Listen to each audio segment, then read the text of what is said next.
Alors, charte européenne pour l'égalité professionnelle des femmes et des hommes dans la vie locale.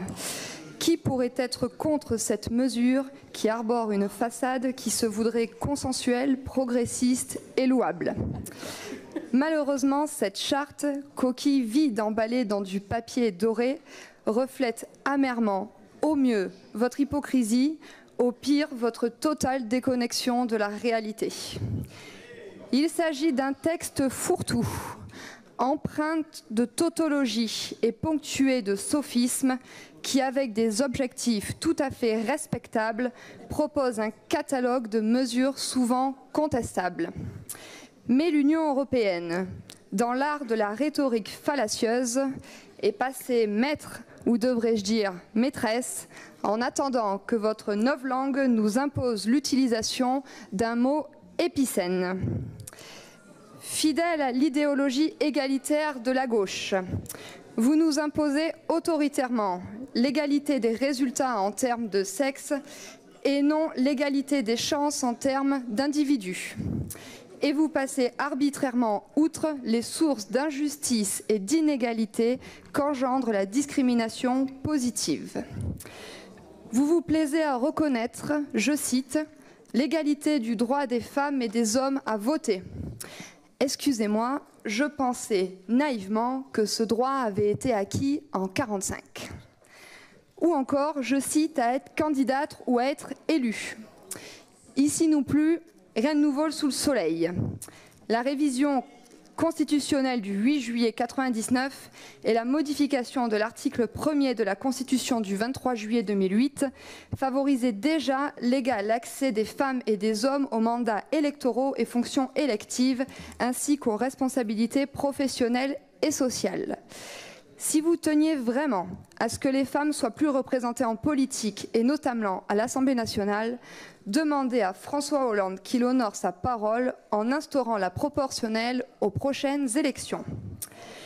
Et quand vous dites qu'il ne faut pas que les représentantes élues soient découragées par des formes stéréotypées de comportement ou de langage ou toute forme de harcèlement, je vous propose, poliment, de bien vouloir balayer devant votre porte et d'inviter vos collègues parlementaires à avoir une attitude digne.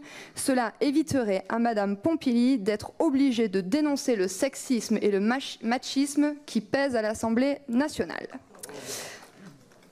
À quoi cela sert-il donc de nous présenter une charte dont le contenu réaffirme des volontés déjà proposées et censées être acquises depuis des décennies? Peut-être parce que vos politiques ont échoué. Mais comment aurait-elle pu réussir? Et sans jeu de mots, vous vous voilez la face. Dans cette charte, on ne trouve pas un mot sur les changements structurels qui menacent les femmes. Pas un mot non plus sur le recul alarmant du droit des femmes dans notre pays, sous les coups de boutoir du communautarisme dont les valeurs sont aux antipodes de notre civilisation et de nos racines chrétiennes. Et ce n'est pas en refusant l'assimilation et en prenant des mesures, je cite, spécifiques pour traiter les besoins particuliers des immigrés EES et des immigrés ES, portes ouvertes à toutes les dérives communautaristes, que vous arriverez à mettre en place l'égalité réelle entre les hommes et les femmes. Le Front National, contrairement à vous, n'acceptera jamais une régression civilisationnelle. Jamais non plus notre parti politique n'acceptera que des femmes en France, dans nos quartiers, mettent le voile pour ne pas avoir d'ennui, rasent les murs pour ne pas avoir d'ennui et adaptent leur mode de vie aux exigences d'obscurs barbares, toujours pour ne pas avoir d'ennui. Alors vous comprendrez aisément notre consternation face à l'attitude de Benoît Hamon qui, pas plus tard qu'hier, relativisait sur l'interdiction faite aux femmes de rentrer dans certains quartiers situés dans des zones de non-droit. La femme française est libre, elle est l'égale de l'homme et là-dessus nous ne transigerons jamais. Toujours dans le même aveuglement idéologique, vous prétendez vouloir encourager les partis et groupes politiques à mettre en œuvre le principe de représentation équilibrée des femmes et des hommes. Mais cet écran de fumée s'évapore et révèle toute sa perversité quand ceux qui ont voté ces lois ne la respectent pas. J'en veux pour preuve les amendes salées que le PS auquel le PS et l'UMP ont été condamnés en 2012 pour non-respect de la parité aux législatives.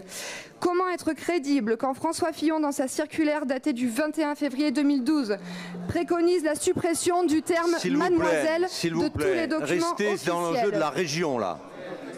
On arrête, là. Je suis dans le thème. Non, non, vous n'êtes pas... on n'est pas dans les primaires de l'UMP, là. Monsieur le Président, je vous sais très attaché à l'égalité entre les hommes et les femmes, alors je vous demande de me laisser autant de temps de parole pour contribuer au discours des femmes dans cette Assemblée face à celui des hommes. S'il vous plaît, terminez. À l'évidence, vous vous attachez plus à l'idéologie qu'au traitement des femmes dans la vie locale, tout en faisant la part belle à la théorie du genre. Vous n'avez qu'un seul but, la recherche d'un monde indifférencié où les hommes, qui descendent pourtant de Mars, et les femmes de Vénus, seraient interchangeables. Un monde féodé sur le mondialisme, la rupture des traditions, la déconstruction des identités en encourageant les hommes et les femmes, les garçons et les filles à participer à égalité au sport et aux activités culturelles, y compris dans celles qui sont traditionnellement considérées comme principalement féminines ou masculines. Cette lubie de la théorie du genre ne vous fait reculer devant rien et nous découvrons avec stupeur que vous êtes même prêt à encourager les bibliothèques publiques à mettre en cause les stéréotypes de genre à travers le stock de leurs livres et documents. Au Front National, seul grand parti en France dirigé par une femme. Cela ne vous aura pas échappé, ne vous en déplaise. Nous sommes loin des formules incantatoires et nous combattons ce dogmatisme idéologique néfaste. Notre réponse et nos valeurs sont claires. Pour nous, la parité et la discrimination positive sont contraires à la méritocratie républicaine qui nous est chère. Chacun doit être convaincu qu'il ou elle ne réussit pas grâce à son sexe, mais grâce à son travail et à son talent. Je vous remercie.